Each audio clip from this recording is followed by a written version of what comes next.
Hello and welcome to A Gypsy's Kiss, the vlog. I'm Shelley Carney. And I'm Toby Eunice. Thanks for joining us today. I have my fork. Why do you have your fork? Because it's pie day. I heard there'd be pie. So where's the pie? That's probably somebody spreading nasty rumors. I don't have a pie, but I do have this Snickers crisper that Amazon sent me in a package as a gift. Well, I guess it'll have to It'll have to do. 3.14159 to you too. Okay. And to you as well. To you as well. So today we have 3 topics to talk about. We're going to start off with survival tips and tools. Then we will go on into things Forrest Fenn has mentioned and follow up with our third topic, looking at the poem. And over the next 50 odd, I guess, we're going to look at it 50 different ways. Yeah, I haven't decided. So I have 50 different ways to look at it right now. Now, we can't do them all in one show, of course. So we're going to do one at a time. And then at some point, I'm probably going to publish my book, 50 Shades of the Poem something, because there's a lot of different ways to look at it. And I'll explain why that's so important in just a minute. Okay. All right. So are we going to start with fire? We are going to start with fire, not by making them. So I promised you that we'd be talking about tools that you should have with you if you're out in the mountains. Now, I'm gonna make a point before I go any further with that, and that is, there is no reason that if what you are doing is looking for the treasure that Forrest Fenn hid in the Rocky Mountains north of Santa Fe, that you should be in a survival situation unless you've made mistakes or some really bad decisions. And it can happen. So a couple of years ago, for example, I ended up on the wrong side of a dirt road that went through a valley, and I ended up on the wrong side of it because it started raining, and the mud turned to New Mexico mud turns red and clay-like, and I knew I couldn't get back up the other side even in a four-wheel drive vehicle. So I ended up spending the night at the top of the other side of the valley, and I had to make a fire, and I had everything. I had everything I needed to do that. The bad decision was not leaving my vehicle on the other side, on the dry side, what effectively would have been the dry side of the valley.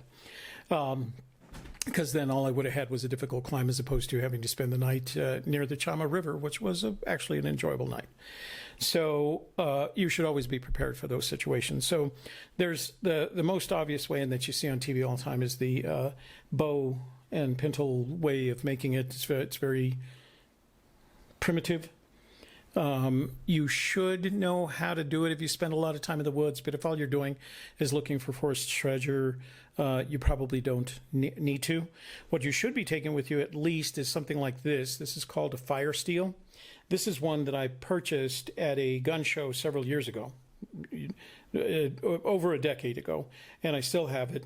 It has the 3 primary components. It has magnesium, soft magnesium, because magnesium is combustible. And it has a hard steel to make sparks, and it has a tool, in this case a sanded down hacksaw blade to make sparks with the steel. Now, they always say that anything that you take in the field with you should have at least 3 uses. The gentleman that made this and was selling them at the gun show actually added a small thermometer here, which does work, and a small compass, which I'm sure would work in a pinch if you had to. I'm not sure I would count on it for life-saving on Everest or something like that. Not that I'd need a compass on Everest. But the idea is that you scrape some of the, and you can see where I've done it in the past, you scrape some of the magnesium off, and it comes off in little tiny flakes onto your tinder, and then you take the hacksaw blade, let me get the right edge here, and I'm going to make sparks, watch it. And you start your laptop on fire by making sparks into the magnesium, thereby lighting the tinder. So did you have Tinder up on your computer? Is that why if I put it up there? Sparking it? If I had, I could have sparked the Tinder. The Tinder app. So fire steel, they're made by a lot of different companies. I noticed that on Amazon there were some variations of this with with a composite handle on it. So I'm wondering if the guy didn't just buy the one with a composite handle with it, put the nice or handmade wood handle on it, and then sell it to me for twice as much because I'm easy like that. So, but it was there, and it works. I've used it, like I said, more than once. My favorite is this, and this is what I carry with me. This is the Soto manufacturer, Soto butane lighter device. And the reason it's not a butane lighter is because it doesn't have any butane in it, nor is there a place to put butane in it. What you do is you buy one of those 99-cent cigarette lighters, the one with the oval bottom, the others don't fit. It slides right in here and it tells you how to put it in. So you don't end up putting it in backwards. Because then it doesn't work if you leave it backwards. If it doesn't work, then you slide the cover back on, and here's what's interesting. So you can take a lighter with you out in the field, and for the most part, it will A, produce a flame, and B, if you leave that flame long enough, it will light something on fire. The problem with it is it's very sensitive to wind.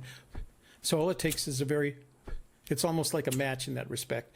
The difference is it's not going to burn your fingers off as it gets to the end.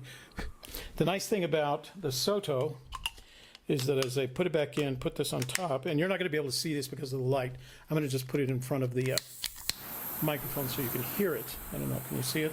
It's a very blue flame. It burns at 2,300 degrees Fahrenheit, and I have melted solder with it. But it'll burn at that for a long time, and if you put it against a piece of wood, eventually that piece of wood in a very quick manner will start on fire. So it turns your butane lighter into a flame.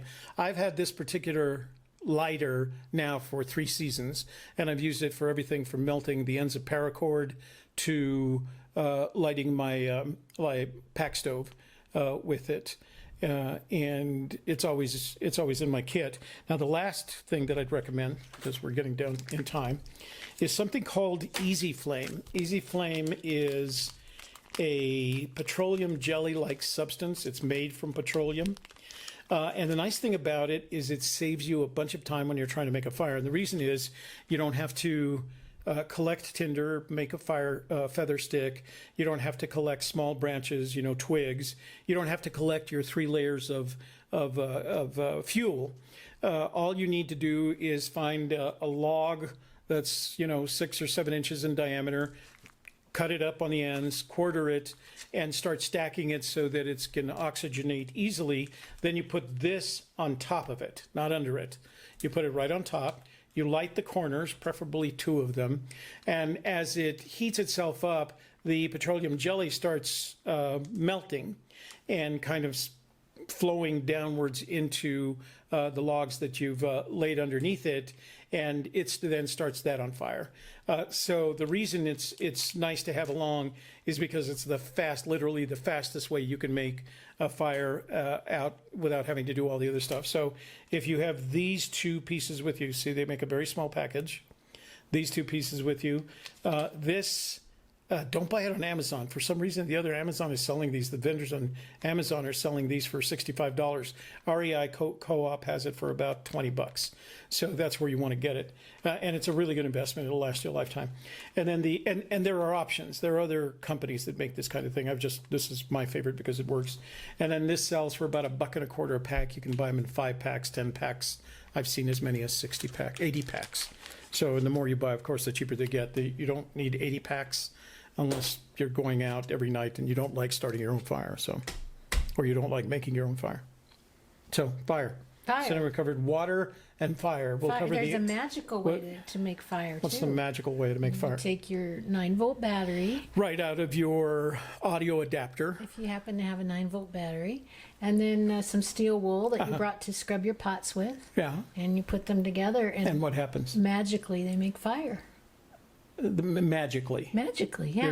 There's no chemistry or science involved. Well, there might be, but magic was a thing before science was. That's right. That's right. As a matter of fact, what's that old saying that any science can be advanced enough to the viewer to be considered magic? Magic. Yeah. And make sure that you don't start a forest fire, because many of the forest fires in the Southwest have been started by people who were trying to start a little fire a little campfire. Yeah. And it got out of control. So be sure that you clear the area of all debris and anything flammable. Get down to the dirt, put stones around it, use your brains, and don't start a forest fire. Yeah, especially here in the Southwest, because once we get a forest fire, it just really gets bad really fast. Yeah. So we can't afford Acres that. and acres and acres.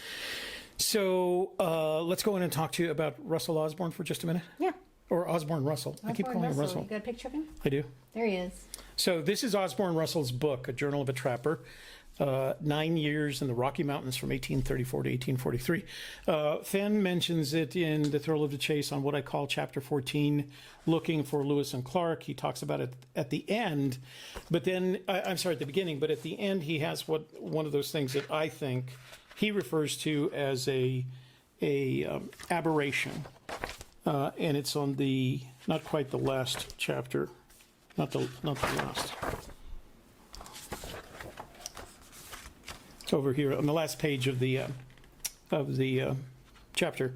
Over the years, I've read Journal of a Trapper a dozen times, and always a deeper appreciation for who Osborne Russell was and what he did. The mountains continue to beckon me. They always will. So I think there's a part of Forrest that associates himself with Osborne Russell and what he accomplished as a trapper in those 9 years. I had the option of buying the book. You can buy a softcover version of it. But I decided to buy it off Amazon, the Kindle downloadable version, for a couple of reasons. Number one, I'm a Prime member, so I get it for free. Number two, it's the Kindle version is searchable.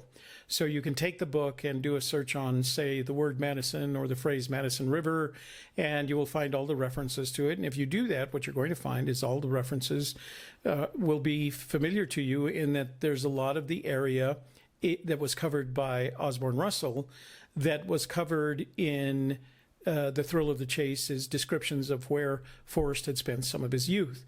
So there's some things in there that I found interesting, and that I don't know necessarily are clues, but they certainly are hints. And because Forrest mentioned it, it might be worth a read. So the bad news is it's not a very good read. It's not a narrative. It's not a novel. It's not even a good story. It's basically a journal. It's a diary of the gentleman's activities in a very prosaic way. It's dry. It's very...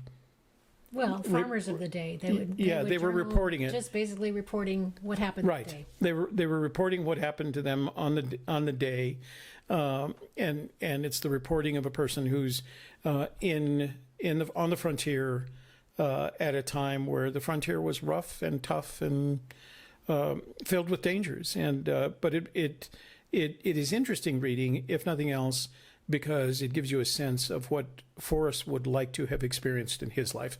I think that's why he likes the book so much, is there's something about Osborne Russell that there's a part of Osborne Russell in Forrest Fenn, is what I think. The adventurer part. Yeah. So, but as we know, and has been told to us, no matter what is in the book, everything we need to know is in the poem. Yeah, Forrest, if you took all the quotes about the poem that Forrest has spoken, and I've made a collection of them, the poem is important. He tells you everything you need to know about finding the treasures he's hidden is in the poem. Let's see the poem. It took him 15 years to write it. If you're a searcher, eventually you'll end up memorizing it, just because it's not that hard to memorize.